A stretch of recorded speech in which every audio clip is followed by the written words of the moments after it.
Chel, how do you feel about the fact that, Bongbong Marcos, whose father's regime saw, human rights violations that your family personally suffered, particularly your dad, no? But how do you feel about him coming quite close to power again, and in this race, as he himself said, no, siya lang yata ang kumakatawan sa administrasyon right now, if you look at the landscape, I mean, based on those who filed.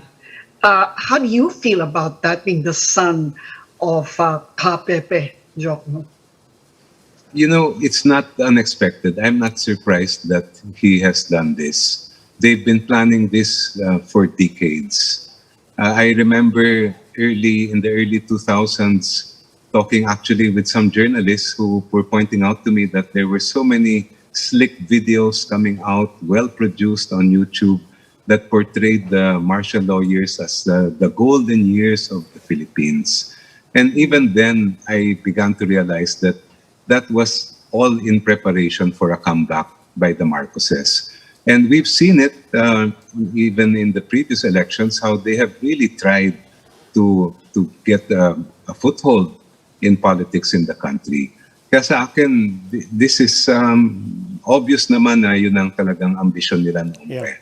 Attorney Chel, I know, but how do you feel about the fact that, it could happen realistically, and are you making extra efforts? I'm not saying that you should, I'm not meaning anything by this, but if you were to strategize politically, I'm sure one of your objectives would be to make sure that it doesn't happen, that kind of comeback, right? But I'm just wondering if Isang Bayan and you, are you coming up with some very specific plan to make sure that that does not happen? Well, first of all, it's never been personal for me, or even I would say for the Diokno family. Although we did suffer at the hands of the Marcoses, it's not something that we take as act that we should take vengeance for or anything like that. It's always been, for me, the issues involved. And what concerns me, what makes me a little bit frustrated and angry, is the fact that if ever they do come back to power, then we will be experiencing the very same type of leadership. I don't know if you would even give it that name, or the very same type of power politics that we had during the Marcos dictatorship. And that is really what I am opposed to.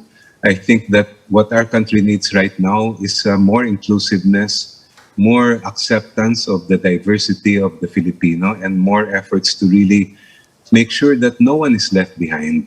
When you have leaders like that politicians, like that, who will grab power, then you can expect there will be more divisiveness, there will be more issues of corruption, and there will be more people left behind by that type of governance. I just want to tack on another question to that, not on the side of the Marcoses, but on the side of Isko Moreno.